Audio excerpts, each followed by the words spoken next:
Good morning dear students. Hello everyone, कैसे हो आप सब? ओके बच्चों, तो हमारा जो कारक टॉपिक चल रहा था उसमें हमारे एक कारक बच गया था, संबोधन कारक। ठीक है, वो आज हम पढ़ते हैं कि संबोधन कारक क्या होता है, उसमें क्या क्या चीजें आती हैं। ठीक है बच्चों, तो देखो, जिस शब्द से, ध्यान से सुनना है आपको, जिस शब्द से किसी को संबोधित करने का अर्थ किसी को बुलाना, पुकारने आदि का भाव प्रकट होता है, संबोधन कारक कहते हैं।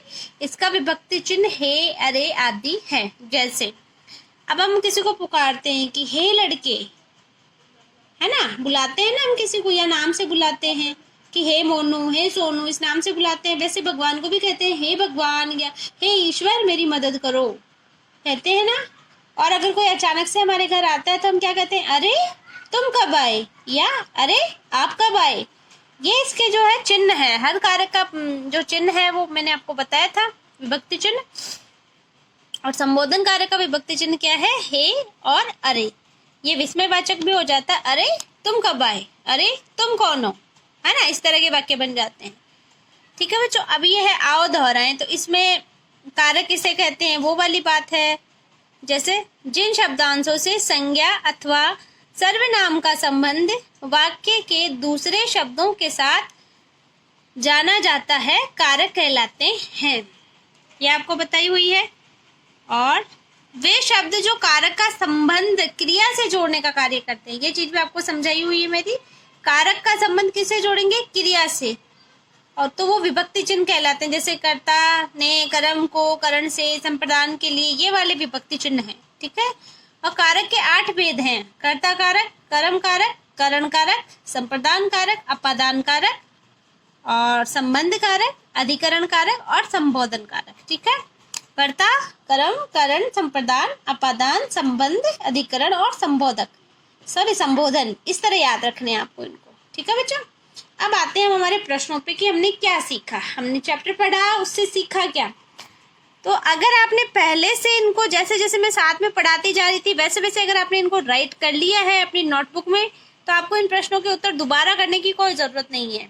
ठीक है ना बच्चों, अगर आप पहले कर चुके हो तो कोई जरूरत नहीं है। और अगर जिन बच्चों ने होमवर्क में नहीं किया है ये वाली चीजें जो मैंने लिखवाई थी शुरुआत में, तब आपको ये प्रश्नोत्तर करने हैं, वरना नहीं करने। ठीक है बच्चों, अब आते हैं हम हमारे बहुविकल्पात्मक प्रश्नों पे कि सही विकल्प पे सही का निशान लगाइए। तो कारक के भेद हैं, कितने भेद है कारक के, हम पढ़ चुके हैं 8 भेद। कितने भेद हैं, 8 भेद हैं। कौन सा कारक चिन्ह नहीं है, तो देखो ये जो दे रखे हैं, अरे, को, तो, के लिए, इनमें से कौन सा जो है कारक चिन्ह नहीं है।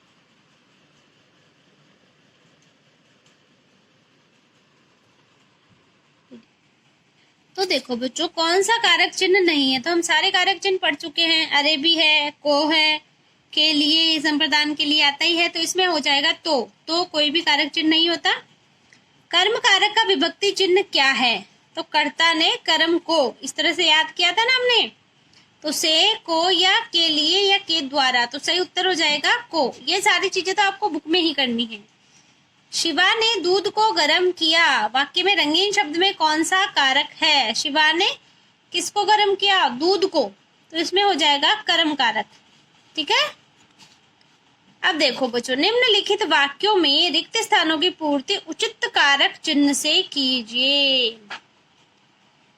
तो देखो, ये जो रिक्त स्थान दे रखे हैं, हमें इन वाक्यों को पढ़ना है और इसमें सही कारक चिन्ह का प्रयोग करना है। ठीक है, तो पहला है, हम हवाई जहाज द्वारा मुंबई जाएंगे। अब हम हवाई जहाज से मुंबई जाएंगे, हवाई जहाज के मुंबई जाएंगे, तो सही जो जचेगा इसमें, हम हवाई जहाज द्वारा मुंबई जाएंगे। कृष्ण ने बांसुरी बजाई, अबे किसने बजाई बांसुरी, कृष्ण ने बजाई। छत पानी टपक रहा है, तो सही जो रिक्त स्थान है, छत से पानी टपक रहा है, या छत पर पानी टपक रहा है, ये नहीं होगा। छत में पानी टपक रहा है, ये भी नहीं होगा। पानी कहाँ से टपक रहा है, छत से टपक रहा है, इसलिए सही जो हमारा कारक चिन्ह हो जाएगा से। फिर है सुनीता विलियम्स ने अंतरिक्ष में सर्वाधिक दिन बिताए। वह किसने बिताए? कि सुनीता विलियम्स ने कहा बिताए? अंतरिक्ष में बिताए। हमें असहायों की सहायता के लिए प्रयास करना चाहिए। तो ये जो कारक चिन्ह है, उपयुक्त कारक चिन्हों का प्रयोग किया है मैंने यहाँ पे, इस तरह रिक्त स्थानों की पूर्ति की है। फिर आगे का प्रश्न आता है, उचित मिलान कीजिए। उचित मिलान कीजिए। तो देखो बच्चों, हमें इधर वाले कारक चिन्ह पढ़ने हैं और इधर क्या दे रखे हैं? उनके विभक्ति चिन्ह दे रखे हैं। हमें इनसे मिलान करना है। जैसे संबंध कारक, तो संबंध कारक क्या होते हैं? का, के, की, जैसे यहाँ पे मैंने इसका प्रयोग किया है। अपादान कारक से, अलग होने के अर्थ में, तो ये भी देखो यहाँ छत से पानी टपक रहा है, यानी से अलग हो रहा है ना पानी। कर्म कारक को, कर्ता ने, संबोधन कारक हे अरे। तो इस तरह इनका मिलान किया है। तो देखो बच्चों, हमने कितने टाइप के प्रश्न कर लिए? हमने विकल्प वाले कर लिए, हमने रिक्त स्थान कर लिए और मिलान वाले कर लिए। और ये जो प्रश्न है ये मैं आपको बता ही चुकी हूँ कि अगर आपने लिख लिया है पहले से जो साथ में, तब तो ये करने की जरूरत नहीं है, वरना आप कर लेना होमवर्क में, ठीक है। और एक ये प्रश्न है, खेल खेल में दिए गए हुए कारकों से वाक्य बनाइए। तो देखो बेटा, ये पूरा चैप्टर मैं आपको पढ़ा चुकी हूँ।